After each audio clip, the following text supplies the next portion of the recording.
दोस्तों, क्रिकेट की दुनिया में एक ऐसी घटना सामने आई है जिसने सोशल मीडिया पर जबरदस्त बहस छिड़ दी है। सनराइजर हैदराबाद की मालकिन काव्या मरन इस समय आलोचनाओं के केंद्र में आ गई है। मामला जुड़ा है इंग्लैंड की लोकप्रिय फ्रेंचाइजी लीग द 100 के ऑक्शन से।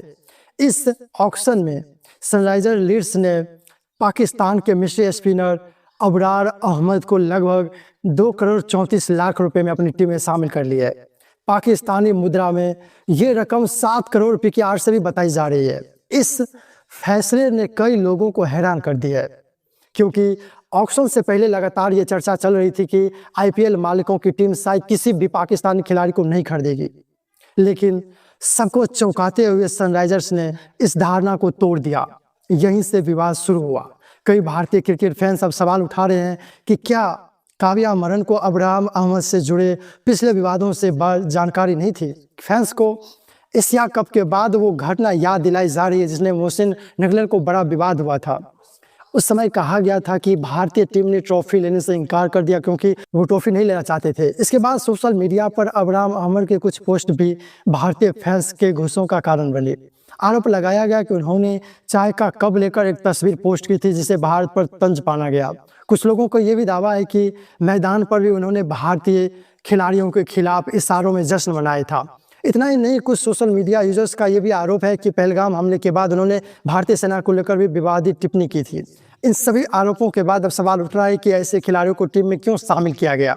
यह भी ध्यान देने वाली बात है कि द 100 लीग में आईपीएल से जुड़ी 4 टीमें हिस्सा लेती है। इनमें शामिल है एमआई लंदन जो मुंबई इंडियंस से जुड़ी है, मैनचेस्टर ओरिजिनल जो लखनऊ जॉइंट्स से मालिकों से जुड़ी है, सनराइजर्स लीड्स जो सनराइजर हैदराबाद से जुड़ी है और सदर्न ब्रीफ जो दिल्ली कैपिटल के मालिकों से संबंधित है। ऑक्शन की शुरुआत में ऐसा लग रहा था कि शायद कोई भी टीम पाकिस्तानी खिलाड़ियों को नहीं खरीदेगा। हर्ष रऊफ, सैराफ खान और साइम अयूब को किसी टीम ने नहीं खरीदा।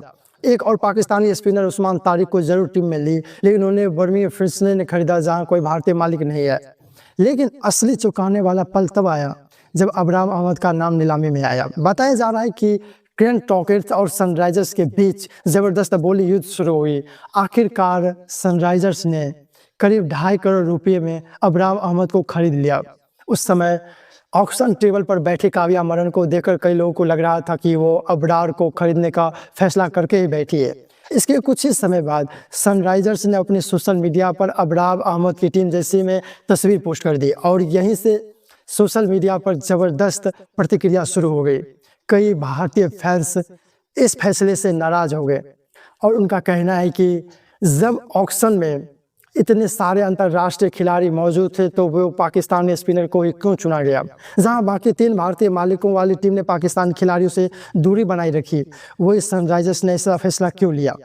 यही सवाल लगातार पूछा जा रहा है। विवाद ये यहाँ भी नहीं रुका। सोशल मीडिया पर कुछ लोगों ने तो सनराइजर्स हैदराबाद को आईपीएल में बायकॉट करने की भी मांग शुरू कर दी है। कुछ फैंस का ये भी कहना है कि सनराइजर्स हमेशा विदेशी खिलाड़ियों को ज्यादा महत्व देती है। आईपीएल की बाकी 9 टीमों में भारतीय कप्तान है, लेकिन सनराइजर्स के कप्तान ऑस्ट्रेलिया के पैट कमिंस है। इसी वजह से कुछ लोग ये भी कह रहे हैं कि ये टीम क्रिकेट की भावनाओं से ज़्यादा बिजनेस को महत्व देती है।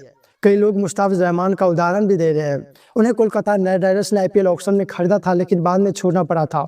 इसलिए कुछ लोगों का मानना है कि द 100 लीग में भी ऐसा हो सकता है और टूर्नामेंट शुरू होने से पहले सनराइजर्स को अब्राहम अहमद को छोड़ना पड़ सकता है। सबसे दिलचस्प बात यह है कि इस विवाद के बाद से सनराइजर्स हैदराबाद के सोशल मीडिया फॉलोवर्स भी कम होने लगे हैं। कई फैंस गुस्से में टीम को अनफॉलो कर रहे हैं और लगातार आलोचनाओं कर रहे हैं। अब सबसे बड़ा सवाल यही है, क्या काव्या मरन ने यह फैसला सिर्फ क्रिकेट और बिजनेस को ध्यान में रखकर लिया था या उन्हें देश की भावनाओं का भी ध्यान रखना चाहिए था। अब देखना होगा कि बढ़ते दबाव के बीच सनराइजर्स अपने फैसले पर कायम रहती है या अब्राहम अहमद को लेकर कोई नया फैसला लेने पर मजबूर होती है। देखते रहिए हमारे चैनल को और मिलते हैं आपसे अगले वीडियो में। जय हिंद, जय भारत।